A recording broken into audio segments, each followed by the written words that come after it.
Welcome back, fans. As the sands of time run out for Jamie and Claire, Outlander Season 8 embarks on its final, heart-stopping journey, where long-buried secrets resurface, love defies centuries, and the haunting mystery of Jamie's ghost may finally unravel.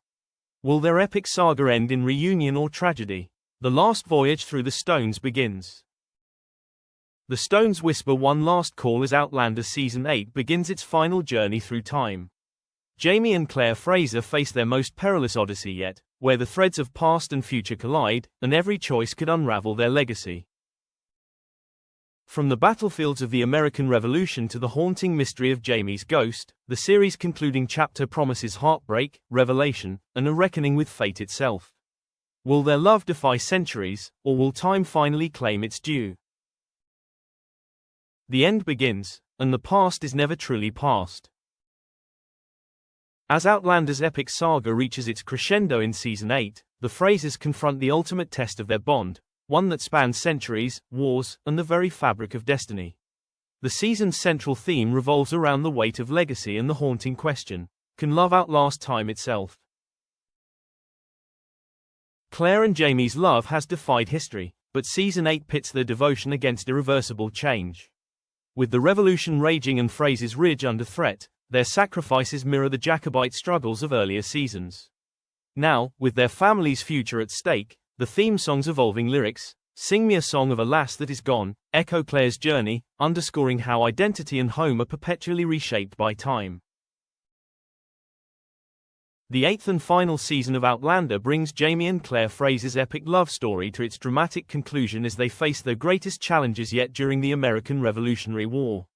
With 10 episodes adapting elements from Go Tell the Bees That I Am Gone and Diana Gabaldon's forthcoming 10th novel, the season weaves together historical drama, time travel mysteries, and emotional farewells at Fraser's Ridge. Jamie grapples with divided loyalties as the war reaches their doorstep, mirroring his Jacobite past. His leadership is tested when H is forced to choose between protecting his family and joining the rebellion. Claire's modern medical knowledge becomes both a blessing and a curse as she treats wounded soldiers from both sides, risking accusations of treason. The season finally resolves the long-standing mystery of Jamie's ghostly appearance in 1945, revealing how his spirit transcended time to guide Claire to him through the standing stones. A shocking revelation emerges when Claire encounters a woman singing the lullaby she once sang to her stillborn daughter, Faith, suggesting their child may have survived. This discovery forces the Frasers to confront lost years and reshape their understanding of family. Meanwhile, Brianna and Roger face an impossible choice: remain in the dangerous past with their children or risk it all to return to the future. The war's brutality culminates in a near-fatal injury for Jamie, leaving Claire desperate enough to consider using forbidden knowledge to save him. Their love is pushed to its limits as they confront whether any force, even time itself, can truly separate them. Supporting characters like young Ian, Fergus, and Marsali see their own stories reach pivotal moments. Ian is torn between his Mohawk heritage and Scottish roots, while Fergus and Marsali fight for their place in the emerging nation. Production wrapped in Scotland in September 2024, with the cast bidding emotional farewells to characters they portrayed for nearly a decade. Bear McCreary's final adaptation of the Skyboat song bookends the series, incorporating musical motifs from throughout the show's run while drawing from Gabaldon's novels. The television conclusion charts its own path, with the author praising the adaptation while noting differences from her planned literary ending. As the Frasers' journey concludes, the Outlander universe expands with the prequel Blood of My Blood, exploring the love stories of Jamie and Claire's parents. But this final season remains focused on bringing closure to one of television's most enduring romances, answering long-held questions about destiny, sacrifice, and whether love can truly conquer time. The story that began with a World War II nurse falling through stones ends with a Revolutionary War, a family tested, and a love that defied centuries. Jamie and Claire's sons face pivotal moments in Outlander's final season, each carrying forward different aspects of their parents' legacy while forging their own paths through the chaos of revolution. William Ransom, Jamie's biological son, stands at a crossroads of war and identity. Now a British officer aware of his true parentage, he struggles between duty to the crown and his Fraser blood. His battlefield encounters with Jamie crackle with tension, forcing painful confrontations between the father he never knew and the aristocratic upbringing that shaped him. William's journey becomes one of reconciliation, with Jamie, with his own identity, and with the revolutionary ideals threatening everything he was raised to believe. Fergus, the adopted son who carries the Fraser name, embodies the family's resilience. Still bearing physical and emotional scars from his traumatic past, he becomes the steadfast protector of their home. His French heritage and missing hand make him a target as war spreads, yet his spycraft proves invaluable.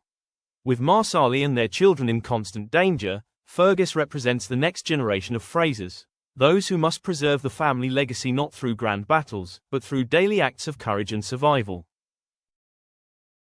Young Ian Murray, the surrogate son who bridges worlds, fully comes into his own.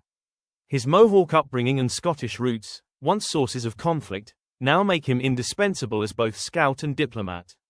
Ian navigates the wilderness of war, his grief for his lost wife evolving into quiet strength, potentially opening new chapters of love. Where William and Fergus reflect Jamie's past, Ian represents the future, a man comfortable in multiple worlds, carrying forward the best of both. The lingering question of Faith Fraser's survival casts a haunting shadow. If Master Raymond indeed saved Claire's firstborn, this revelation would force Claire to re-examine every maternal choice she has made. Faith's potential return would complete the circle of motherhood that began in Paris' darkest hours, offering Claire a chance to heal wounds she thought permanent. Through these sons, by blood, by choice, and by circumstance, the season explores what truly makes a family. Their intertwined stories show how Jamie and Claire's love created ripples across generations, shaping men who carry pieces of their parents' spirits into an uncertain future. As the revolution tests each son differently, their struggles mirror the central question of the entire series: what endures when everything else is stripped away? The answer lies not in grand finales, but in the quiet moments, where these sons choose what kind of men, what kind of Frasers, they will become. The final chapter of Outlander unfolds as Jamie and Claire Fraser stand at the precipice of their extraordinary journey. With the American Revolution raging around them, their hard-won peace at Fraser's Ridge shatters under the weight of history's relentless march. Claire's healing hands tremble, not from age, but from the impossible choices before her. Her 20th-century knowledge is both a gift and a curse, as she witnesses the birth of a nation through bloodshed. Jamie, the warrior-turned-reluctant revolutionary, faces his last battlefield with the same fierce determination that carried him from Culloden to the New World. But this time, the ghosts of his past walk beside him, not as specters, but as living testaments to his legacy. William, the son raised by another man, now fights under a different flag. Fergus, the boy he saved from the streets of Paris, stands ready to protect what they built. Young Ian, the bridge between worlds, moves silently through the trees with skills no European soldier possesses. The stones hum with ancient power as time's veil grows thin.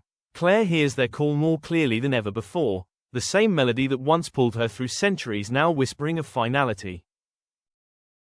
Brianna and Roger's presence in the past becomes both blessing and burden, their knowledge of future events a dangerous weight. When Faith's lullaby echoes unexpectedly through the ridge, Claire's carefully constructed reality fractures. Was her firstborn truly lost, or had time played its cruelest trick?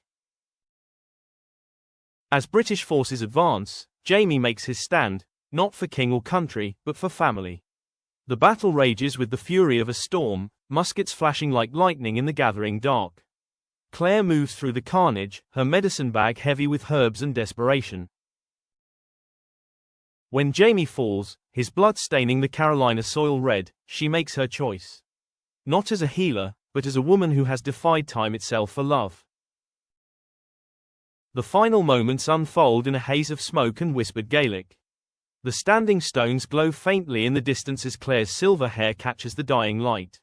Whether this ending brings reunion or separation matters less than the truth they've proven across 2 centuries: some bonds cannot be broken.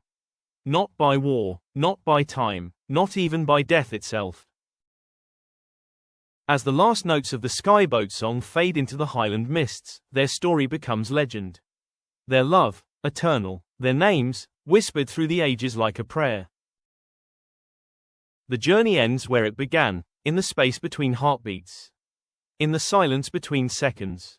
In the place where time holds no power over souls meant to find each other. The final moments settle over Fraser's ridge like a quiet snowfall. Jamie lies motionless in their bed, his breathing shallow, but even. Claire's fingers are intertwined with his. Outside, the first light of dawn paints the Carolina pines in golden rose. The war has moved on, leaving scars upon the land and their souls. Claire rests her head against Jamie's chest, listening to the stubborn beat of his heart. She remembers another dawn, decades ago, when she stood at Cray Dun with the choice of a lifetime before her. Now, the stones whisper again, not to pull them apart, but to carry them forward together. Their children gather in the next room. Brianna holding little Mandy, Roger with a hand on Jemmy's shoulder, Fergus and Marsali with their brood, Ian standing watch at the door. They are Jamie and Claire's legacy, living proof that love can ripple across centuries. Jamie's fingers twitch against Claire's palm. She lifts her head to meet his gaze, those clear blue eyes that have held her soul since 1743. No words pass between them. None are needed. The ridge, the war, the very revolution fades to silence as they simply exist in this moment, together. Outside, the wind stirs the leaves. Somewhere, a lark begins its morning song. The world keeps turning, time keeps flowing. But here, now, in this quiet space between breaths, their love remains unbroken. Unchanging, eternal.